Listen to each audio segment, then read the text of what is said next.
हाय दोस्तों, कैसे हैं आप सभी लोग। उम्मीद है सब लोग बढ़िया होंगे, जबरदस्त होंगे। दोस्तों, जैसा कि हम लोग पढ़ रहे हैं रेलवे के बारे में, समय बिल्कुल भी नहीं खत्म करेंगे, खराब करेंगे। सीधे हम टॉपिक पे आते हैं अपने। देख लीजिए क्योंकि समय कम बचा हुआ है। पहला प्रश्न हम आज की क्लास में देखेंगे कि संसदीय व्यवस्था भारत में कहाँ से ली गई है।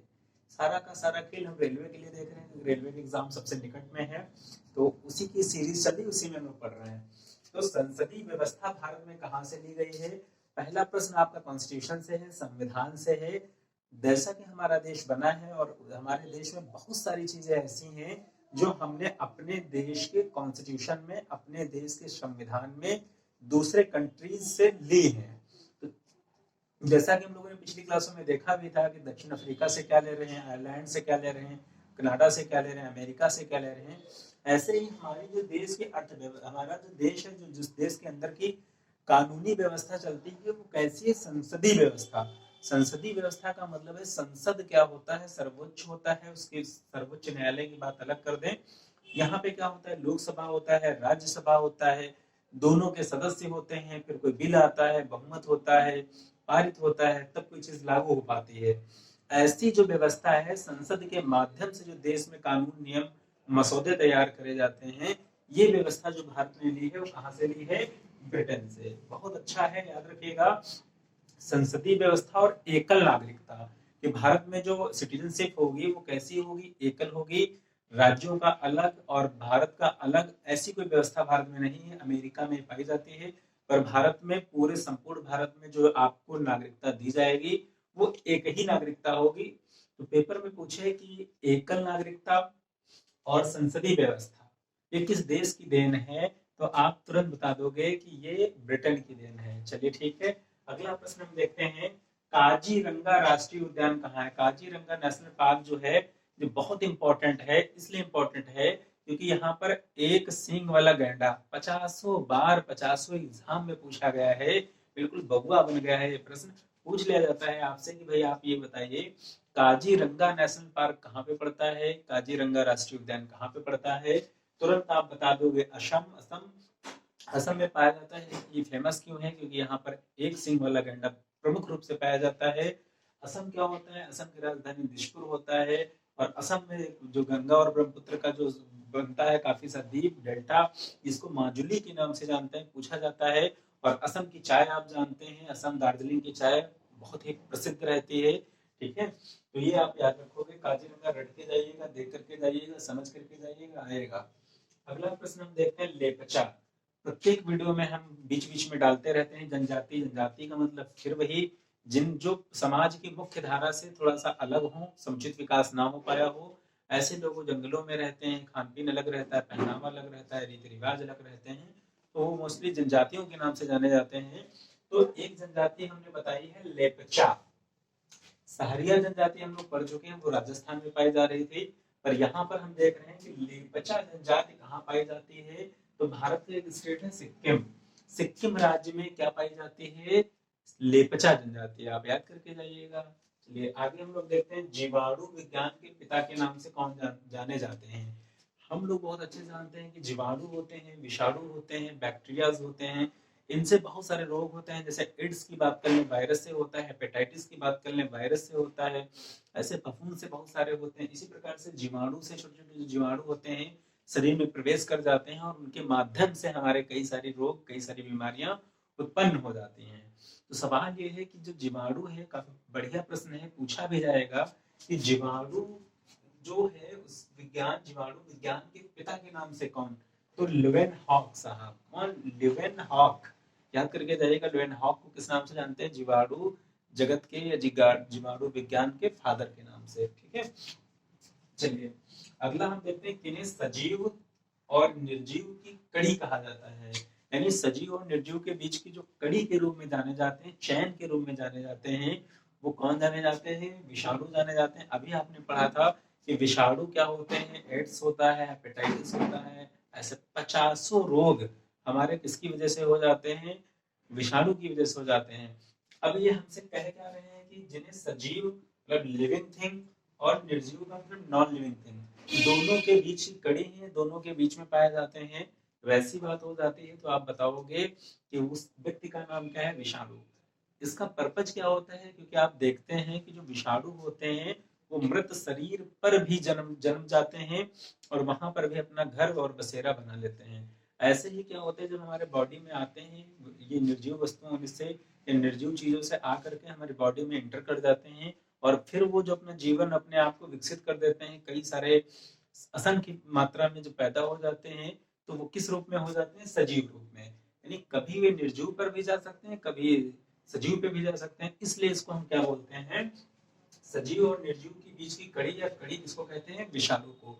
विषाणु को इंग्लिश में क्या बोलते हैं हम लोग? वायरस बोलते हैं। और वायरस आप जानते हैं बहुत खतरनाक चीज होती है, ठीक है? क्योंकि एक ही वायरस अभी आया हुआ है पूरे संसार को हिला करके रख दिया है, जिसका नाम कोरोना है। चलिए आगे हम लोग देखते हैं कौन वायु प्रदूषण के संकेतक होते हैं। इसको 2-3-4 बार ऐसे टिक कर लीजिए, बहुत इंपॉर्टेंट है। वायु प्रदूषण जो होता है, एयर पोल्यूशन जो होता है, उसके जो संकेतक होते हैं, इंडिकेटर होते हैं।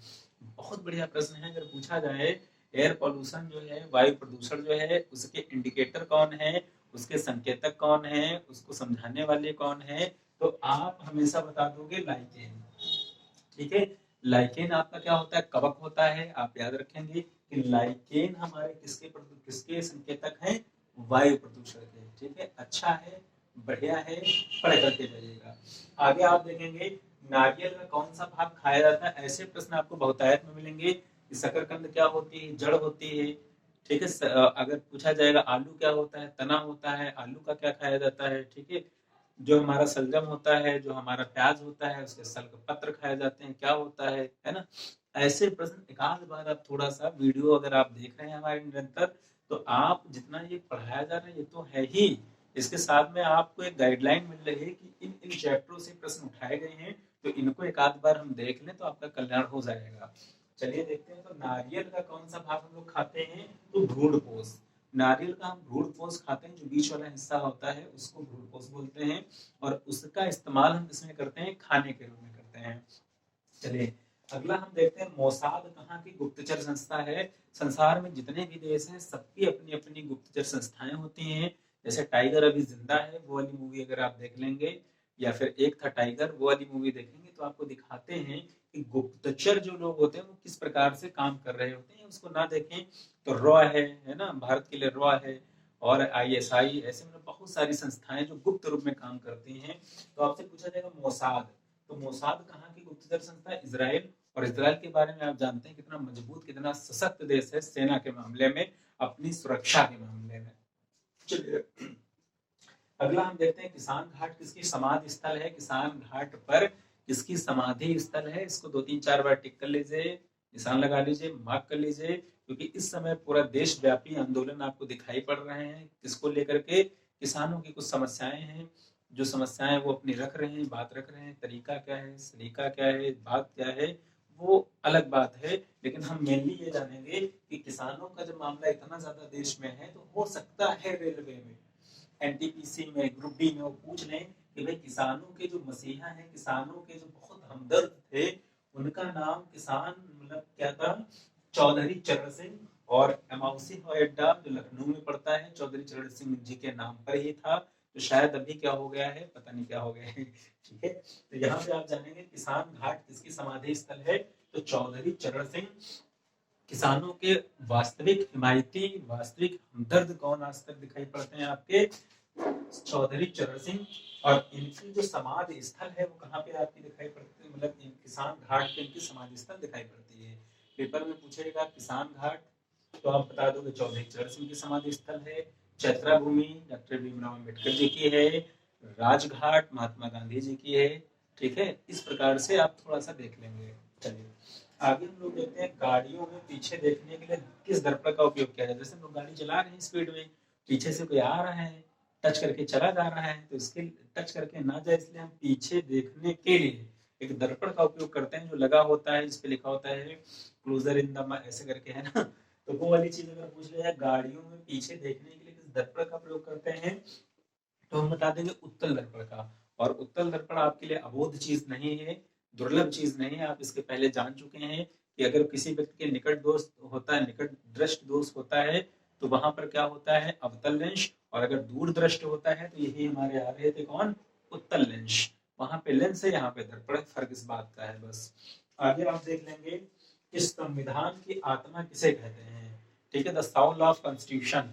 ठीक है, संविधान की आत्मा हम किसे कहते हैं, तो बहुत ही मार्मिक ये जिसका जवाब है, मार्मिक इसलिए क्योंकि डॉक्टर भीमराव अम्बेडकर जी और महात्मा गांधी जी, दो हमारे जो महापुरुष हुए हैं, ये संविधान की आत्मा, संवैधानिक उपचारों के अधिकार आर्टिकल 32 को मानते हैं।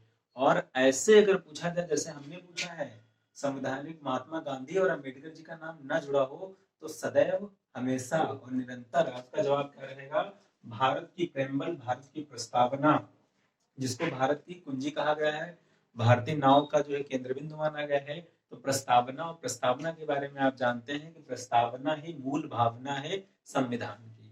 चलिए, आज की क्लास भी ऐसे रही, काफी बढ़िया रही, काफी दमदार रही। बाकी हम लोग वही, हमने वीडियो बहुत जल्दी से स्टार्ट कर दिया। कहानी आपसे, आपको लाइक, शेयर, सब्सक्राइब ज्यादा से ज्यादा करने हैं। चलिए मिलते हैं नेक्स्ट क्लास में। Thank you so much.